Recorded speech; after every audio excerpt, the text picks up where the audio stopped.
I'm officially signed to Roc Nation. Hey, wow. Signing is not always a sign of like selling out or, a lot of the negative comments that I saw that he got. Wait, people had something negative to say about him signing? Oh, yeah, there's quite a bit.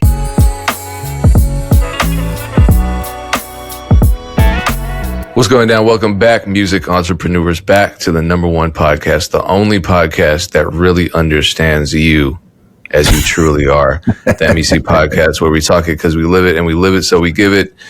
Damien, you laugh, but I think I'm really pulling the people in with these new intros. How are you feeling today?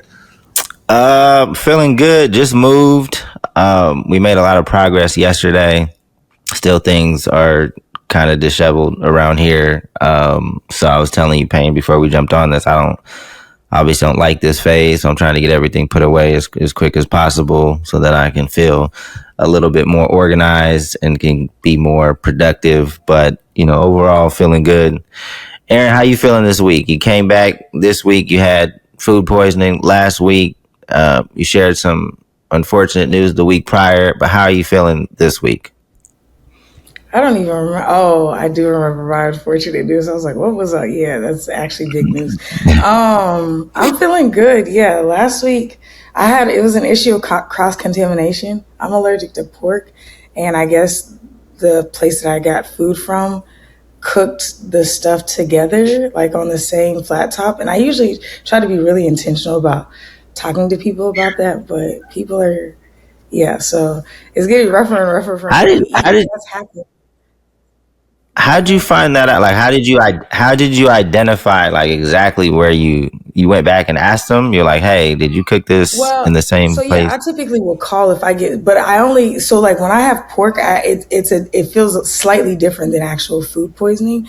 And I had eaten all this stuff, like everything else had been at my house, and it was like, I just had a lot of the same symptoms because usually it starts with a headache and then I get full body cramps and then it feels like food poisoning. So then I was like, is this food poisoning or am I sick? That's what I was like, I think I have food poisoning. But yeah, I called the place back and they're like, well, we tried to clean the da-da-da-da-da. I'm like, yeah, it's just, but that in Texas, I won't say it happens frequently, but it's happened more than once here.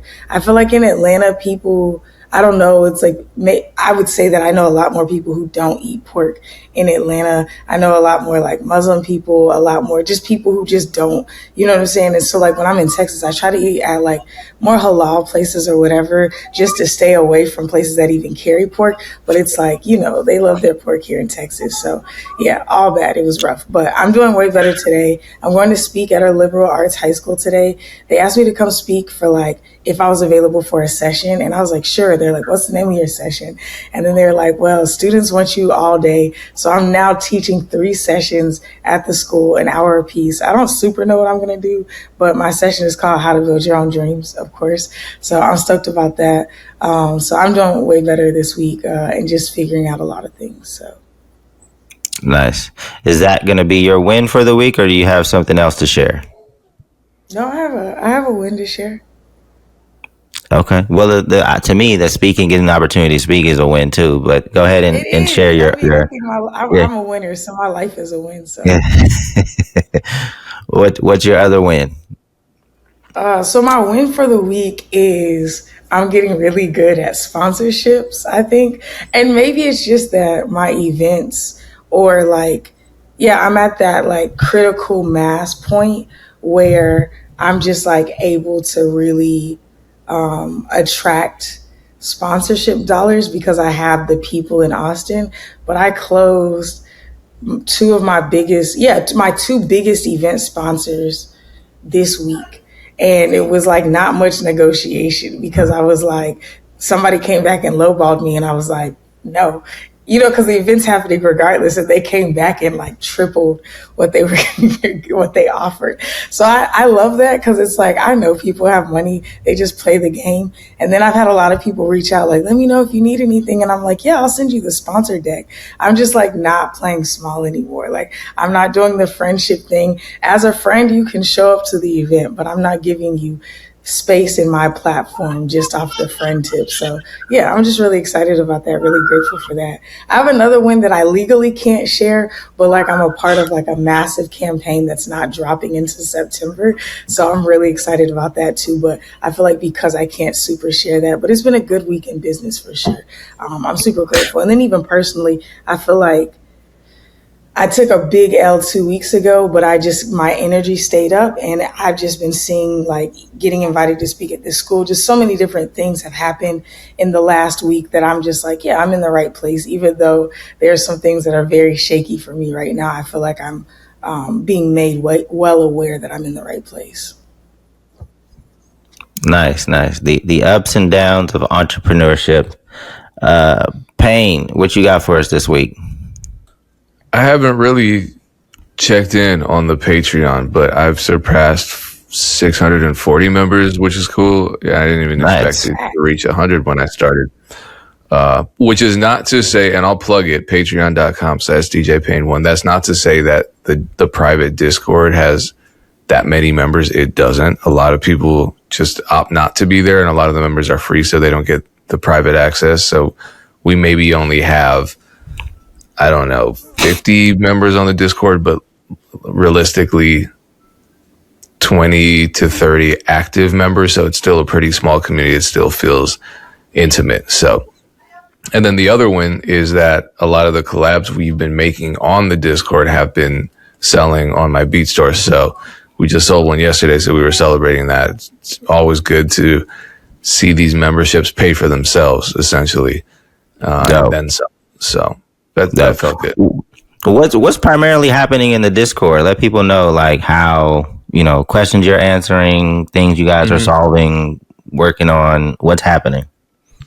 Yeah, we have multiple channels. One of them is Music Business Q&A. So if you have a question that I can answer quickly through text, we talked about, there was an artist in there who was confused about a section of a beat leasing agreement. So we worked that out. That was over the weekend. A lot of it's beat collabs, a lot of it's people sharing their music, beat reviews, sharing helpful resources, videos, plugins, etc. So it's, think about a much larger, the producer community at large, minus the spam and the white noise and the negativity. Dope. Congrats. And then to join that, you just go to patreon.com/DJPayne1, right? Yep. Yeah. And I plug it all the time in my videos too. Nice. Nice. Congrats on that. Let's see. Wins on my side. People continue to reach out, post Two Lost Drama, just showing love and support, but also with opportunities. There's one that I feel like I'm going to commit to that I was talking to Payne and Erinn about before we started. I'm not ready to make that announcement just yet, but it seems like it's something that I can get excited about, and it's in music. So I'm not leaving music anytime soon. The other win, what's the other win? I feel like I just got a lot of meetings set up today for various things. I'm grateful that, speaking of sponsorship, Erinn, I set up a lot of times I'll set up calls like super early because I'm up naturally. And then I have the baby. She's normally up super early. So I kind of have her as an alarm clock as well. And last week I've set up a call with a company called Current. It's like a bank, I think. And they wanted to, we've already done some stuff with Ja, and they wanted to talk about potentially sponsoring the show. And it was like 7 a.m. And that was like the one morning that Ray had decided to sleep in. And then I was hella tired and I just missed it. I very rarely like just miss a meeting. So if I miss a meeting, I feel terrible. But they understood, and then we reset the meeting for today in the afternoon instead of super early in the morning. So I'm appreciative that they are willing to still have the conversation. So that to me was a win because I felt super bad when I missed the meeting. You wake up to that email that saying, really surprises me about you, surprised me that happened because you're so. But also, people miss meetings all the time. Like that's like No, I know, but I don't miss It's meetings. like a Like, whole thing, especially in this digital age. Like I don't mind making up a call, but like I had somebody miss a meeting this week, and then they missed the makeup. And Brandon was like, let's just stay on the call and see if they're going to get on. I'm like, we're 30 minutes past the makeup. Like, absolutely not. And he's whoa, you still guys staying waited on for the call. 30? You guys, because I was going to ask that question next. Like, how long do you wait on a He call waited for before you? 30. I'll wait 15 minutes on a regular call, but a makeup call, I'll Okay. just wait 5 because that's just a principle thing for me. But Uh-huh. like, he waited 30, then we got on, and this chick wasted our time because we were just meeting. So we were already in a meeting. We just kept talking. When I tell you she had no business being on the meeting, I was like, this is like, she wanted to partner with us. And I'm like, to partner with us, it takes money. You know what I'm saying? And so it was just like a waste. And yeah. So I don't know. I feel like I won't say, I think people missing meetings, I'm not bothered by it. I don't miss them. I'm not saying that because people may think my personality type, like, oh, you're saying that because you miss them. It doesn't bother me because I just know real life is happening outside. You could miss 2 meetings as long as you're just communicating with me, but don't be late to the second one. Don't do that to me. Yeah. I would suggest people hang around for at least 10 minutes. And then, send an email saying, hey, whatever, just jumped off, happy to reschedule. Because there's a lot of things that can happen. It should just don't normally happen to me. Like I'm probably 99.999% on the calls on time. But that's why it felt so weird to miss that one, especially just oversleeping. That's wild. Anyway, let's jump into this. Do we have a clip of him talking about like why pain, or can we find the one that he posted? There's one, I'll find it. I believe on the Breakfast Club. They posted a clip, but I definitely want to play that clip so that people can hear from him, like why he decided to sign. I think, this is what happens with most independent artists. It's rah, like independent. I'm never signing, F the labels, blah, blah, blah. But I feel at some point, you feel like you've done everything that you can do independently. And then you decide to partner up. But let's hear from LaRussell and see what they. With Roc Nation this time around? I'm officially signed to Roc Nation. Hey, wow. Congratulations. What does that mean? It means I now have support beyond just my homies and somebody who truly believe in what I'm doing, who's already done what I've done to show me the path. I've gotten to a point of so much success independently where I'm from that I lost my guides. I surpassed a lot of people who did what I've done. So we've been doing this with no blueprint, no map, no route. Like I'm the first in my family to ever perform at Super Bowl and curate a house band. And all of this is a first, and Hove has been here and done it. So it just gives us a different level of infrastructure. And I'm still indie. I still own all my masters. I still spend my pay. I still do what I want. But now I have a support where like I'm from the Bay is going to radio.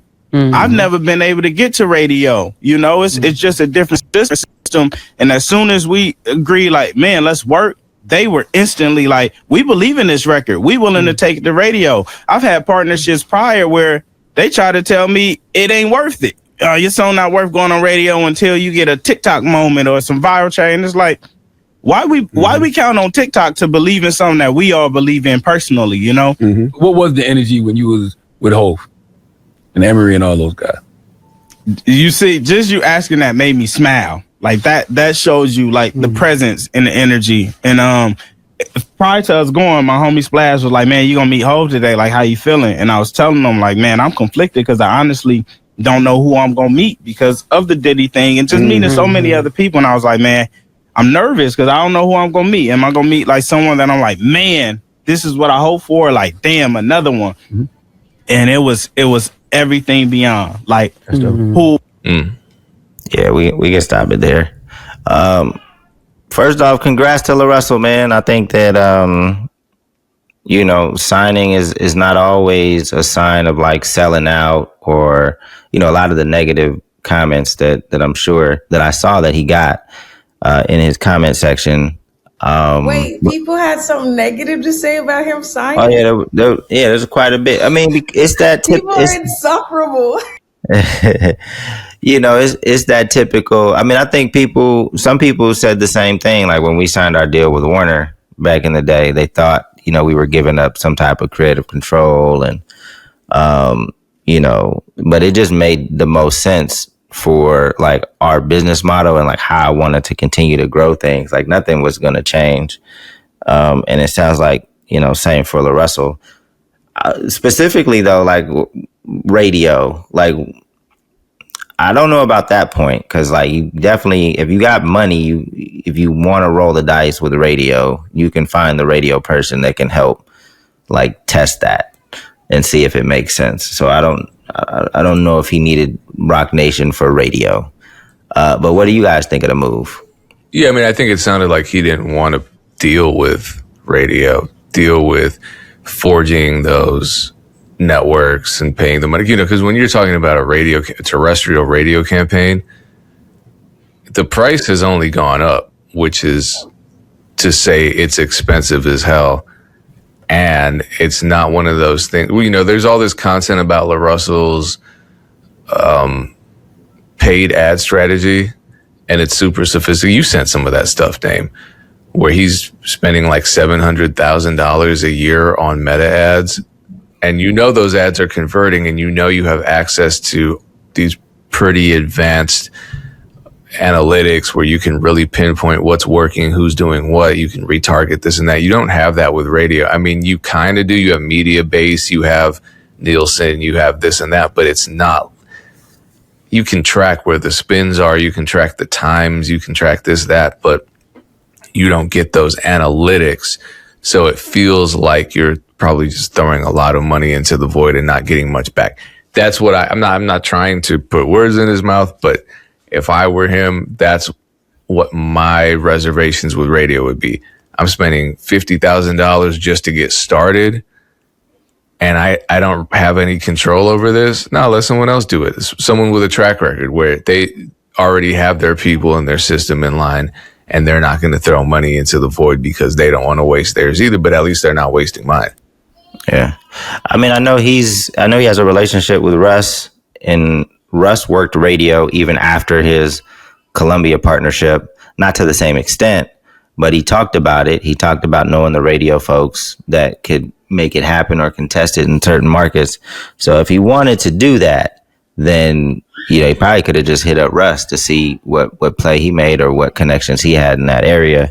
I think it's dope. I think a lot of most independent artists eventually plateau and they don't know what to do, and they can continue to figure it out and build things on their own. But, either they get tired, don't know how, get frustrated, and, they partner with a bigger entity. And I think that's okay. My only thing is, like, I think the biggest hurdle is still just the music itself. Like, in order to reach like more passive listeners, like it's going to need a change in music, in my opinion, to kind of get to that next wave. So hopefully he experiments a little more, is a little bit more open-minded.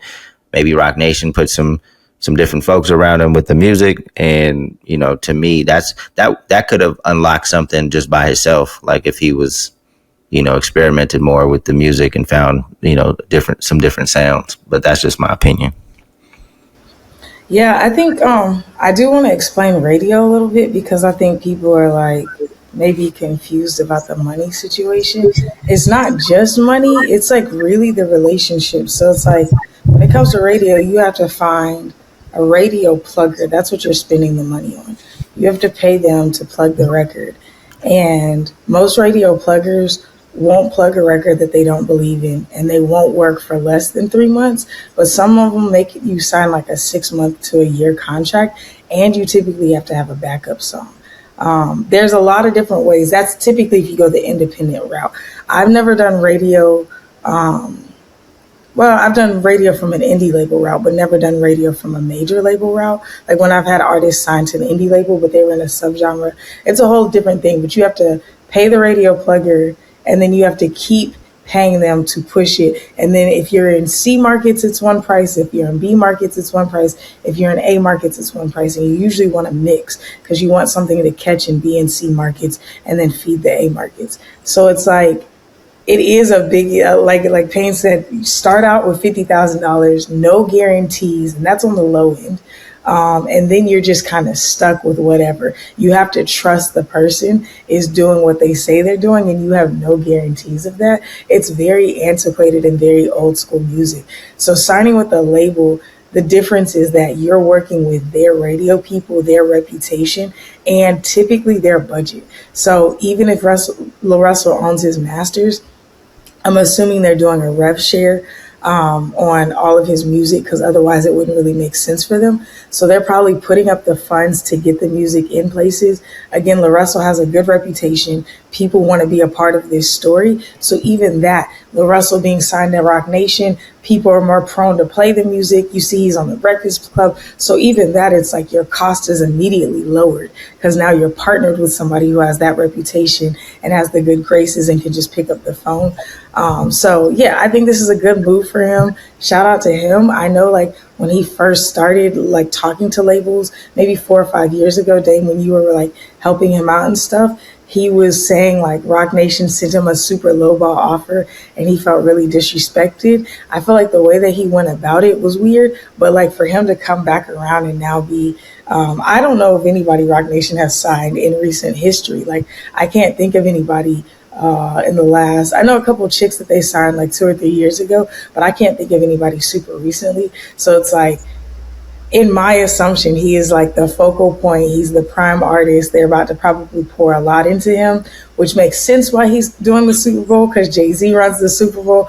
I'll be honest, I still feel like, I was like, that's kind of surprising. Not to say he's not doing his thing, but the Super Bowl pre-show was really big and now it makes sense. It's because he signed that's another benefit of signing to labels. You get their connections, you get you get all the resources that they're connected to. So like, yes, that's a Jay-Z thing, but it's also an Apple Music, it's a Roc Nation thing. So optics wise, that's huge for him. To watch his story unfold for so many years.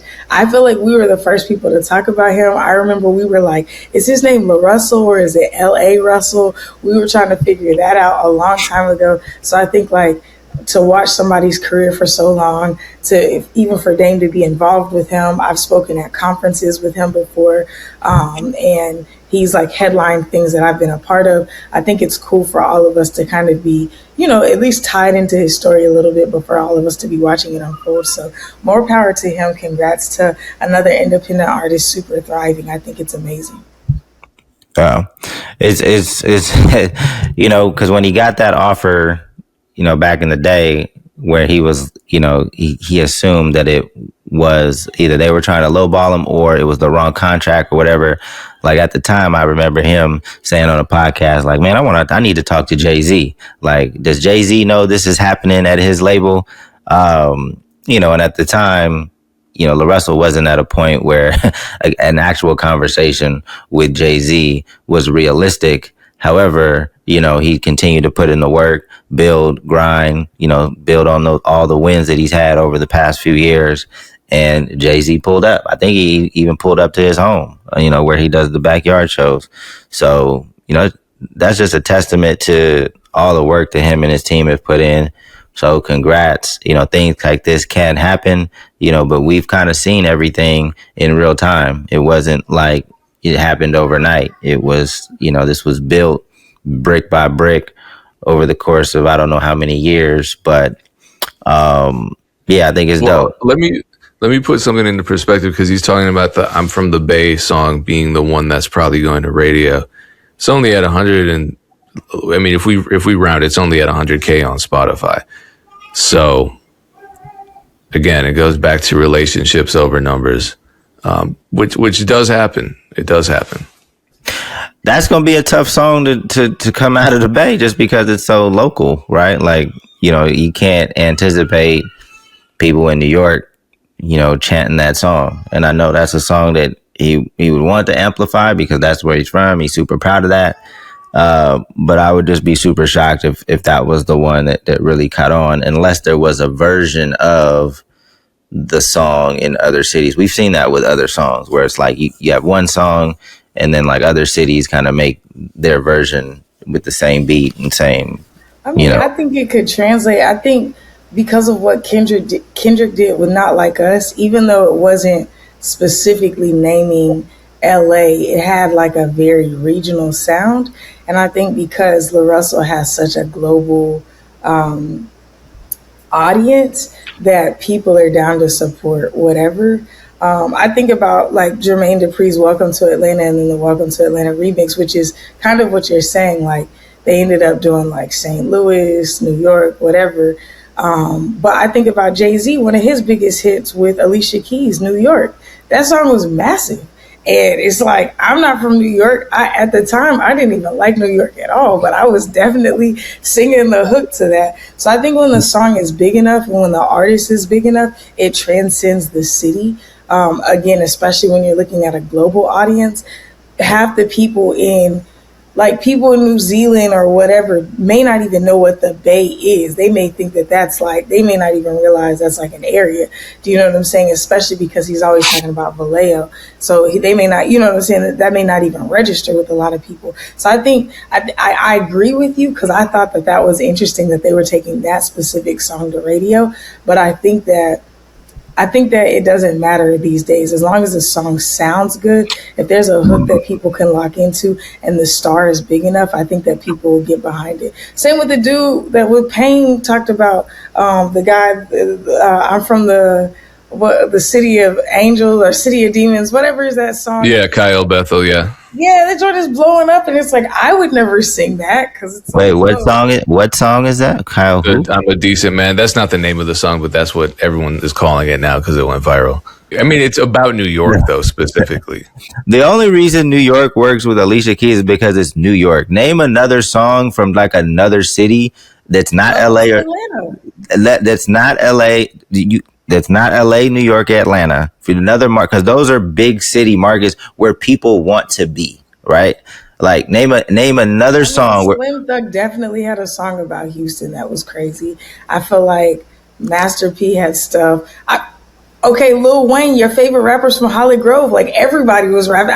I don't agree with this. I could come up with examples, especially in hip hop, where people are naming their city or naming a specific part of their city and it blew up.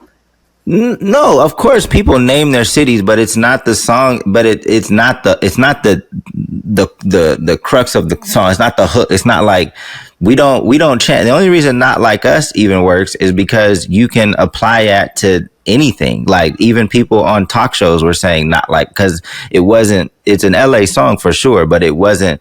It was almost like people took it as the US versus Canada. They took it as LA Black people versus everybody. It was the culture versus not the culture. You know what I'm saying? Like it's a much bigger, but we'll see. Maybe it gets bigger. The Bay is like my second home. I still got my 510 area code. I want the Bay to win. I just have never seen it. It's been very difficult for artists to get outside of the Bay. I just think LaRussell is the perfect case study because he's already untouched, unmatched in everything that he's done independently. Like he is the independent GOAT right now. Do you know what I'm saying? So I feel like anybody else, sure, but LaRussell, of course, like I don't doubt that it's gonna win because like he said, they believe in it, they're putting money behind it. It's got the Lil Jon production, which also doesn't make sense to me because he's not from the Bay, but shout out to how that worked out. But he did blow the whistle. He made a lot of that music. For sure. No, listen, definitely. I know. And I feel like Mustard was the sound of Atlanta for a really long time, especially when him and Mike Will were blowing. So I'm just saying when it's something that specific, like Welcome to Atlanta was produced by Atlanta producers, but that's just me. You know what I'm saying? I'm joking on that. I think the song is going to win. Okay, we'll see. I mean, hopefully. And this is me saying it I don't like the song. at all, respectfully. Like, Yeah, but that's what I. But that's. I don't like this song at all, but I think it's gonna win because they believe in it, and it's coming off the back of the announcement. And he's gonna shoot all the content for it. He's already got a dance for it because the Bay has a dance. I think the Bay is like has such a big personality, but like you said, has never had that like crazy big moment in music. I think it's been sustained in music for decades. And I think there's so many cool things that have come out of the Bay. But I think this is going to be one of those rallying moments where the underdog city is like, no, we going to stand up for this. And the Bay has so much swag. I feel like it's not going to not work. Yeah, we'll see. I don't think it'll be this song. I think eventually he'll get a song. I can't see it with this one, but you know, LaRussell continues to. You can't really count him out, but he also doesn't win everything he tries. Right? He just was transparent in not being able to get to the 100,000 records that he was trying to get to. However, you know, he had Gary V buy one for 18,000 plus. He had Kyrie buy one for 11,000. Somebody else bought one for 11,000. Snoop bought one. Bought one for 10. I think Snoop bought one for 5. Yeah, he's been killing it. I think even in and of itself, I feel like they need to keep pushing because I feel like he could just make it a year-long thing. But I wonder if he was trying to sell 100,000 before he signed or before he announced he signed, because clearly the timeline, so that now he has something. He's like, well, I did 100,000 and now I signed to Jay-Z, which is a really cool story. But I'm wondering if it won't be looked at as independent anymore, which is why he was trying to get it done before that time. Yeah. I think it's always kind of good for like to set a goal for your fans. Like I think that's a good thing to do, right? So that you can so that they can feel like they've contributed to the win if you get over the hump. 100,000, I was always, you know, selling 100,000 physical or even digital CDs, like digital albums these days. That's a tough feat. Like that's tough. You typically have to, like the labels typically have to massage numbers to get up to 100,000, 200,000. And pre-buy them and give them away. Yeah, you know what they used to be doing. But yeah, so I thought the 100,000 I was skeptical of that, but you know, I think it was a win overall in terms of the impact, the story, and the people that he got to contribute to the campaign. More people found out about him through that campaign. And so I think that's ultimately, you know, what you're trying to do. So shout out to LaRussell, man. Continue to grind, continue to build on those wins, man. That's dope. Payne, what do we got next? I want to run this by you. It's a clip from Bag Fuel, and Bag Fuel has amazing interviews. This one's with Neyo. Them cats don't be knowing what they talking about half the time, I'll be honest. I was just about to say, can you tell me who the guy is who hosts Bag Fuel? Because I've tried to look him up and people may say I'm ignorant, but I just wasn't outside. I don't know. I know he was a manager, but like he'll tell these stories about this exorbitant amount of monies. And I'm like, but then he says he'll say it's like 2010 or 2015. And I'm like, who is he? Like, who did he manage? You're talking about Esso? Yes. He was working with DJ Clue. I don't know much about him, honestly. Because, granted, that's why I made the comment. They have some amazing interviews. Like, they get the fact that you have Neyo on and you're sitting on this comfortable looking ass couch. That's I can't pull that off. They have great interviews, great access, but very old information. Like I've seen. They sound like dudes in the 90s talking about the music industry. That's why when I found out Esso was a manager in the mid 2000s, I'm like, how, Sway? Because he sounds like a dude from, again, the 90s or even 80s music industry. There goes my clip.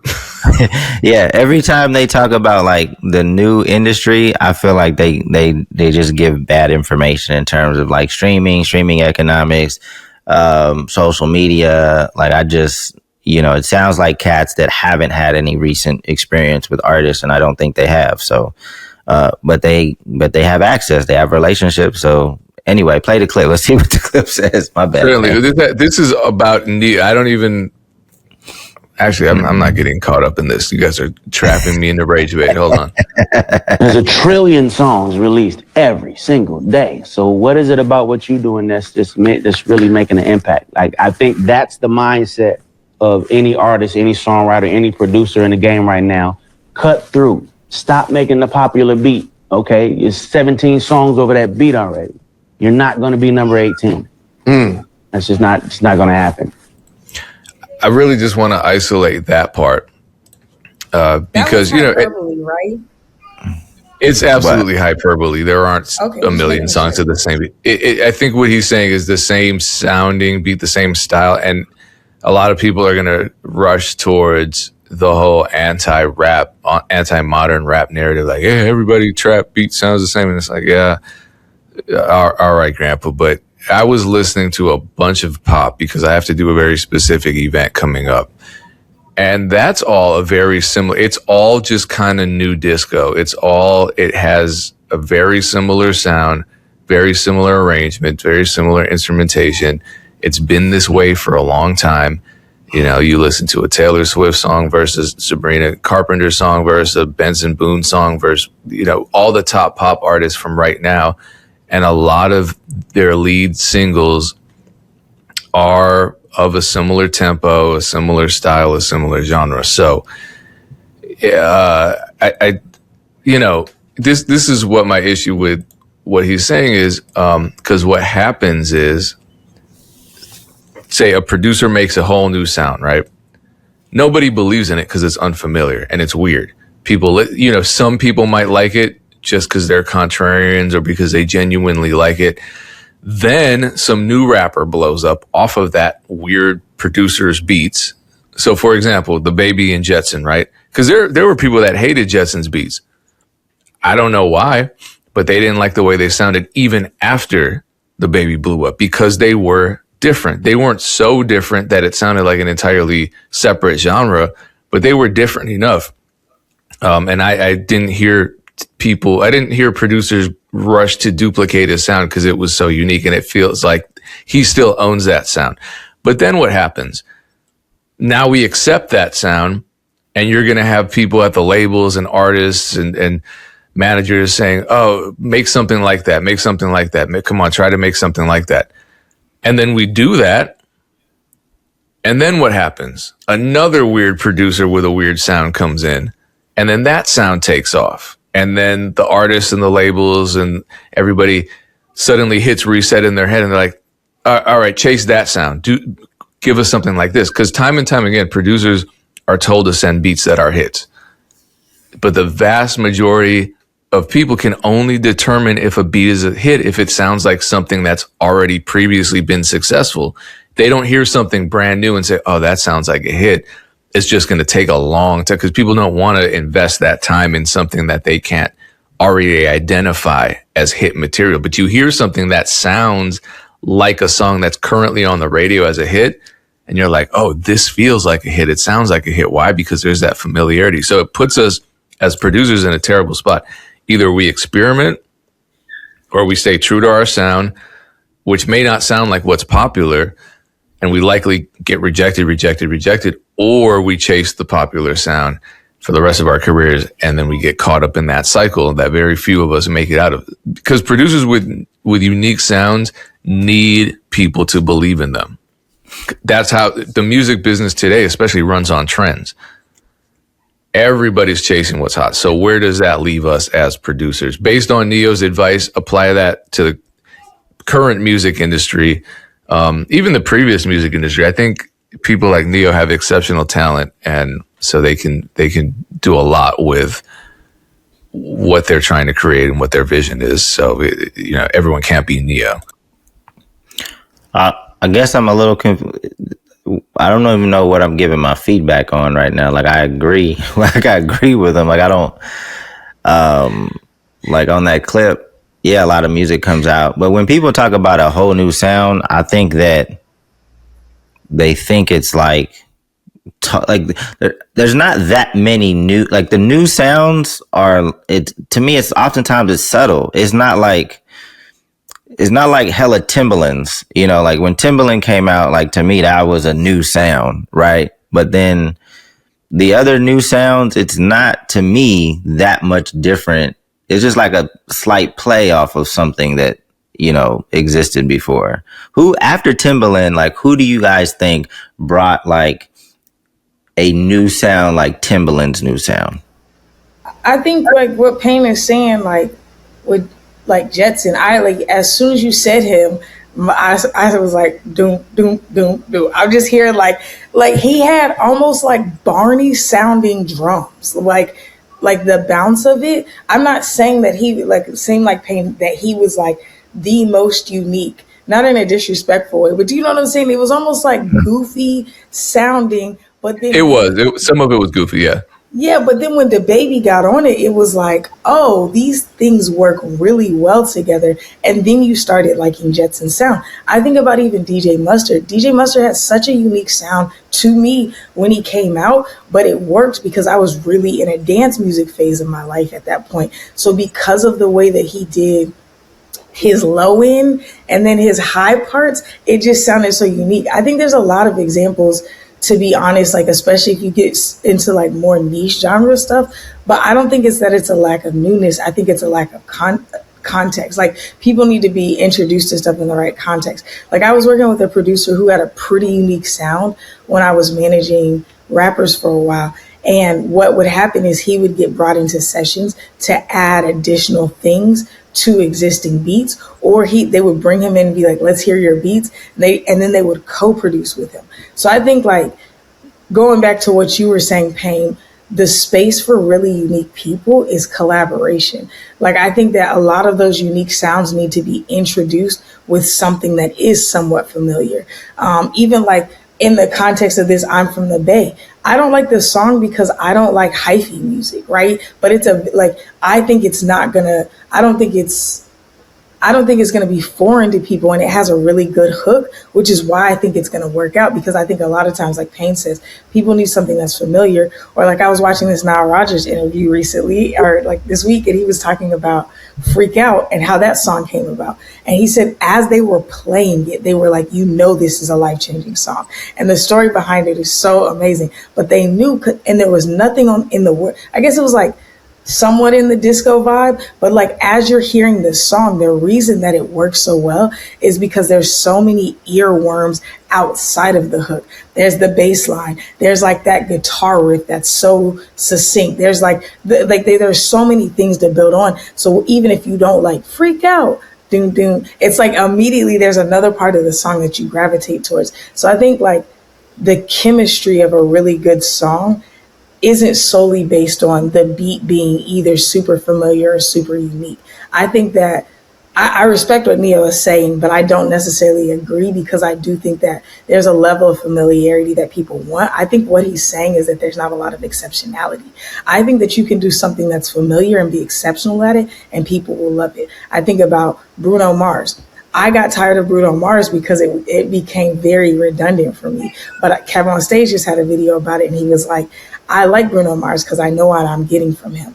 And he's exceptional at being consistent with that. Do you know what I'm saying? So I think it's about preference for sure. But I also think when you're somebody like Neyo and you're looking for what's next and what's new, you get tired of like mediocrity. But I also know that he's somebody who said he doesn't hear anything new and fresh in the world. So I disagree with that, because I feel like there's so much new and fresh stuff. He just may not have the context for it, or the ears, or even the introduction to it. But that's my 52 cents on that. Yeah.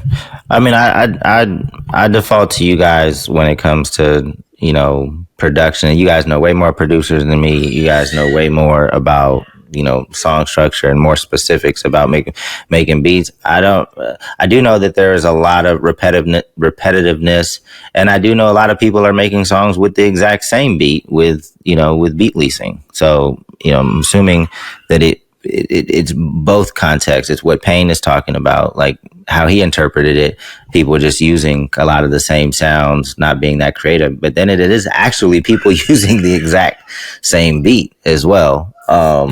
So, I mean, I encourage people to be different. I like Rex Life Raj just released like a 2-pack of 2 different songs using the same beat, which was kind of dope. It was kind of like his 2 different approaches But I think he produces a lot of his own stuff too, and it was a pretty unique beat. And hearing both songs back to back it was just kind of a dope approach to take. I like that he did that. I would always encourage people to think outside the box, and you do have to do something a little different these days to stand out, because there is a lot of music now. We have AI; it just 10x'd the amount of music that comes out daily. So, well, and AI is a homogenizing force too, because it draws on what's existing in its catalog. So, yeah, I think when I hear stuff like the statement that we talked about, where who was it? It was he's the head of the Grammy committee. He was saying that in all the top pop sessions they're using AI. I'm like, yeah, I guess that doesn't surprise me, because a lot of it is formulaic in the sense that people, you have to, in the pop world, no one's experimenting in the pop world, really. I mean, every now and then, like I said, something experimental will break through, and then the pop world absorbs it once it becomes big enough, and then it's no longer experimental. Now it's pop. So that's just how that works, and that's how AI works, minus paying people and equity and all that. I guess I'm also confused of why like Neyo brings this up now. I feel like it was happening even back then. Like in the early 2000s, mid 2000s, a lot of the A&Rs were looking for the next version of like a 50, the next version of like a Nelly. And I think we definitely had more variety back then, but I think if the tech had existed back then, I think you would have basically got to the same point quicker. But the A&R folks were always looking at, oh, that's working, let's get our version of that. They were always doing that. Yeah, and they're doing that with producers, and people got to understand they are doing that with producers. And you hear all these people talking about, oh, producers are always just using the same sounds and this and that. And it's like, you don't know what we have on our hard drives. You hear what you hear, but some stuff just doesn't work. I would encourage artists and producers to have a sound, though. Like, oh yeah, but what does that mean? It's way easier said than done. I get it, but like, there's just a pocket that like Bruno Mars was a good example, and I think it evolves and changes over time, and that's that separates artists that are able to last over a long period of time versus I think if you just stay what you are like forever, it's going to be very difficult. I think the only artist that I know that kind of makes the same music for, probably 20 plus years is like LL Cool J. I feel like he's been like, you kind of know what you're getting with LL. I mean, he's used different beats and stuff, but a lot of it is, he's just been LL. His flow is going to be at the exact same cadence. And his ad-libs are going to be placed in the same spot for sure. And he's a legend. But I can't think of too many artists like they've kind of been doing a lot of the same stuff, and you still know what they're doing. Yeah, a lot of people evolve slowly, like the Rihannas. Yeah, is Rihanna? I feel like Rihanna's every album was different from me. Like there was like on her Caribbean side, there was always like a Caribbean joint, but I feel like all of her, because I feel like she had a very like pop realm that she existed in, and then she went R&B ish, then she went a little bit more Caribbean, and then she went alternative. And her last album is still to me probably my favorite album by her. But Rihanna still makes music. I thought she's just no. It's been I think we're coming up on 10 or 12 years since she's had a new project out. Damn, it's been that long. She just but listen, I'm still listening to Rihanna. I love her. She's my goat. I love Rihanna. Yeah, her last album is amazing. I may listen to it today. 10 years, anti. Like I'm not making any more music for you peasants. I'm over here chilling. I mean, she featured on a song with Party, which I love. She did that probably 5 years ago. But it's like Lauryn Hill, like my favorite artists stopped making music. I've resigned to that. Andre 3000, Lauryn Hill, and Rihanna are my top 5 of all time. And it's just like my favorites just stopped making music. And I'm just okay with that. You know, like if that's what you want to do, then that's what you want to do. You are the greatest. Yeah. Did you see the Grammy performance? No, Rihanna performed at the Grammys. No. Lauryn Hill performed at the Grammys. No, I didn't. I went. I didn't. I'm super leaned out. I'm a voting member, and I didn't watch it. There were definitely some dope. I only went back on YouTube and just to watch the performances, and they did a tribute to Roberta Flack, D'Angelo, Angie Stone, and people that have passed. But they did it started with D'Angelo, I believe. They did a lot of. It was like a medley. So Anthony Hamilton was up there. Lucky Day came out. Leon Thomas came out. Raphael Sadiq came out. Like it was. I love performances like that when you bring out like heavy hitters to do stuff.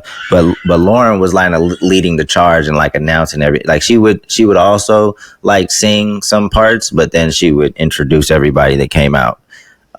It's worth checking out. I'm gonna check it out. I love Lauryn Hill. If you like good music. I mean, I know she gets a lot of slander, and I'm just like, that's just where people are. I'm not looking for her to lead me. I'm not looking to go spend money at her show, but I still love Lauryn Hill. She changed my life and continues to change my life. So she's a living legend. You know, our legends don't last. So I'm grateful that she's still here in whatever form. You know what I'm saying? Yeah, but it did have me thinking because like music is so fast these days, and many artists are underdeveloped.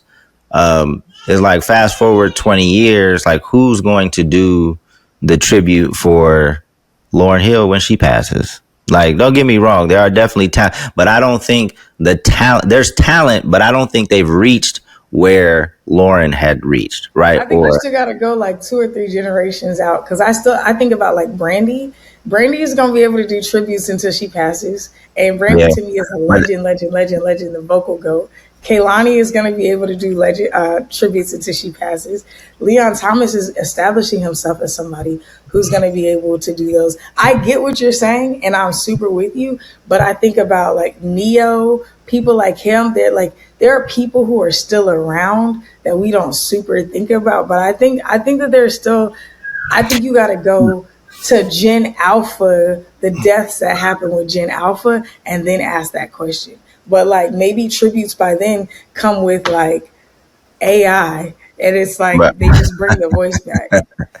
But because there was only of this newer era, it was really just Leon Thomas, and if you consider Lucky Day. But I don't think people know Leon Thomas or Lucky Day like you even knew like Drew Hill, or you knew Anthony Hamilton, or you knew like they were more. I just don't think superstars exist anymore. I think that's hard. Well, that's not even those. I wouldn't even say like super. There was just more awareness of like groups like that, right? Because there's like, less noise. Yeah, I just think it's for sure. But that's what I'm saying. Like, I don't know if the tributes will. They're gonna have to change. Like, the performances. Case in point, I didn't watch the Grammys.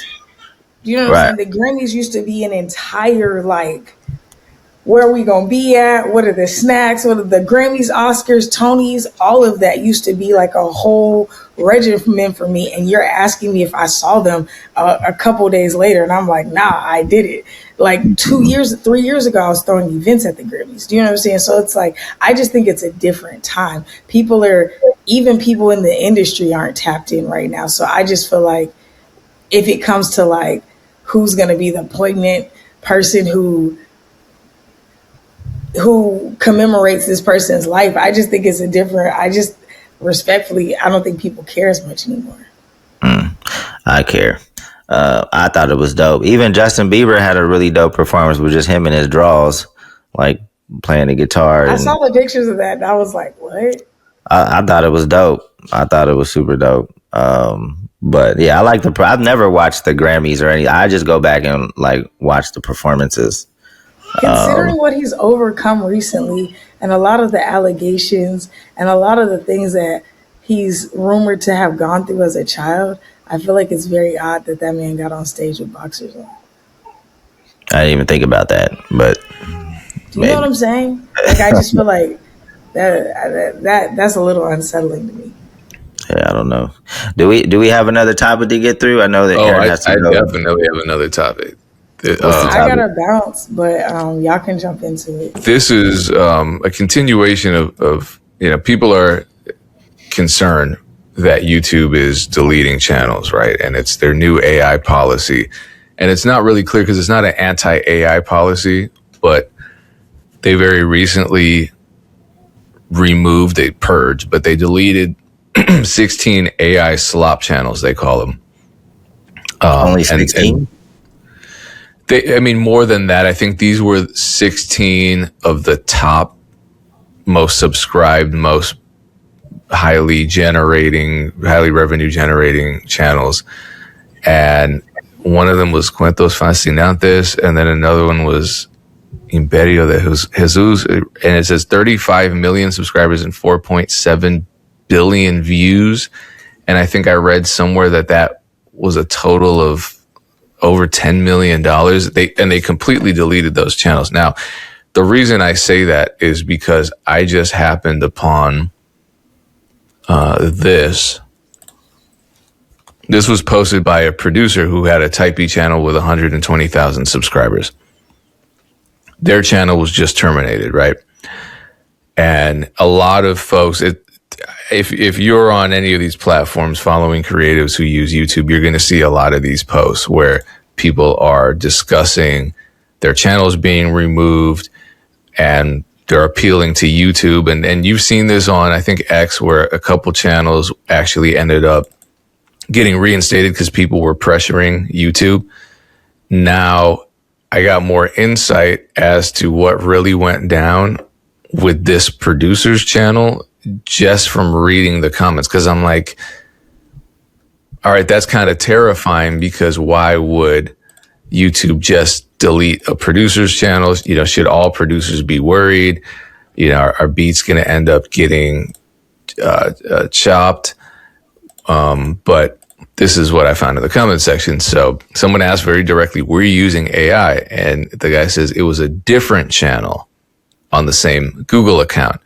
Now, I made a video recently where I talked about this happening, where if you're a YouTuber and you have, because you know how it is, Dame, when you have a main Google account, you can create multiple channels that are linked to your main account.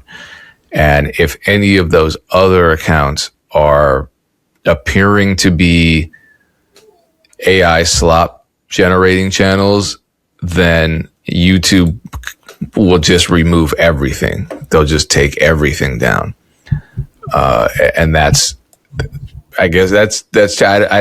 I'm not worried because I don't do that, but I am worried because ironically, YouTube's channel termination process is largely powered by AI. So like they're using AI to find AI channels and then deleting them and justifying it by the AI's, detection service. I don't know. And something else that bothered me is that they say here, we have terminated your channel because we concluded that it was linked to a channel that was terminated for having 3 or more copyright strikes. But did it have copyright strikes, or was it because it's AI slop? They're telling us two different things, and YouTube's not known for being transparent when it comes to punishing channels, removing channels, whatever. But I don't know. It's interesting that they removed top earning channels and they're removing smaller channels as well. I don't know why they would remove channels that are generating all that money off of ad revenue, because they want that money. Yeah, I don't know. I don't know what they're considering AI slop. Because there's obviously going to be a lot of people on YouTube that use AI in different ways.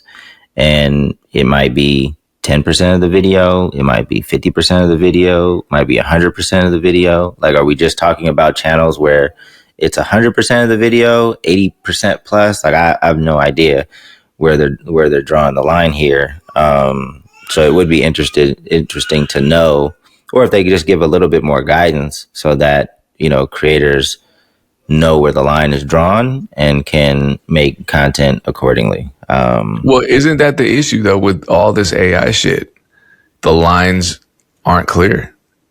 When it comes to copyright, the lines aren't clear. When it comes to what constitutes human input, it's not clear. When it comes to even the Bandcamp thing, where Bandcamp has banned AI music, even that's not clear, because they say, well, it's fine if you use assistive AI or if it's partially AI generated. Where do they draw the line? I have no idea. And, I think it's just the platforms that have these rules, I would just encourage them to be as clear as possible. It's tough. It's going to be a while before all this stuff is ironed out, So, I don't know. I don't know. I hate when I click on a YouTube channel and I realize that it is all like AI, just the voice or, talking through some story or giving you some advice or some bullshit. I don't want, we should be able to turn it off as users. Like, I don't want to watch anything that's completely AI generated. Yeah. Well, and apparently, I mean, I look at stuff. I've watched videos where I'm like, okay, it's a faceless channel. A lot of people do those. And I'm listening, and out of nowhere, one of the words that the AI narration pronounces is just really weird. I'm like, oh, fuck, they got me. I thought this was a real person. Yeah. Yeah, that they should definitely allow users to turn this shit off. What is this? More than 20% of videos. 20%. Yeah. All right. So someone did a study so low quality AI generated content, it says it's generating 117 million a year, and 20% of videos shown to new YouTube users, not even uploaded because it's way higher than that, are AI slop. So YouTube's internal algorithm is recommend, like that's the other part of this story that's hilarious. So producer gets punished. Producers has a type B channel that's successful, 120,000 subscribers. Like, you're not going to get those back. He lost all of that because he decided to create a side channel that was full of AI generated content, and it wasn't even successful according to him. And now everything's gone. So that could have been his livelihood, and YouTube just removed it. And this is gray area, right? Because on the one hand, I'm not a fan of AI slop, and it shouldn't be on YouTube, and it's being forced down our throats by YouTube. When I go to YouTube and it's recommending me videos, and some of them are AI slop, according to that study, 20% of them are AI slop. That's a very mixed message that they're sending us, because they're punishing this random producer over here, and they've deleted some of the top performing AI slop channels, and yet they continue to recommend it to the users. And their algorithm is largely powered by AI, as far as I can tell, and as far as the information that I'm reading. So what a time to be alive, right? What a time to be a creative producers. Yeah. Man. Go ahead. No, go ahead. Finish. My bad. No, it's just, the producer community is being inundated with AI. It's not just the generative AI stuff, but it's also the AI anti-AI crackdowns here and there. And I'm seeing a lot of producers, myself included. I'll put beats up and people are like, this is AI. This is AI. You made this beat with AI. This singer's AI. I'm like, this singer's that singer, is a human I've been working with for the past 5 years. Like, you just think it's and that's happening to a lot of us. I don't know. Is it happening to you where I'm looking at stuff or I'm listening to stuff, I'm like, that sounds like AI, and really it's just really heavily produced music? Everybody always thinks they know everything. Like, once a person decides that something's AI, like, that's for sure AI. Like, you have no idea. The AI has gotten so good that it can fool you. Sometimes people are making stuff you think is AI. It's not like you have no idea, but for some reason everybody's always sure of why things happen or what things are, even if they played no part in the process and don't know those people. But my thing is, like, on YouTube, I think they should allow it. I think two things. Like I said before, I think you should be, as a user, be able to turn AI stuff off. You don't want that in your feed. It shouldn't pop up in your feed. And on the other side, I think that all content that's AI driven should be labeled as such. You should know that you're watching something that is, I don't know, 50+%, AI. It should, maybe have a little watermark or something. I think, but removing it, especially if it's performing well, obviously people wanted to see it. I don't want to stop people from seeing what they want to see, but I think you should know what you're watching was generated from AI. And again, you should be able to turn it off if you want to. So it doesn't even show up in your feed.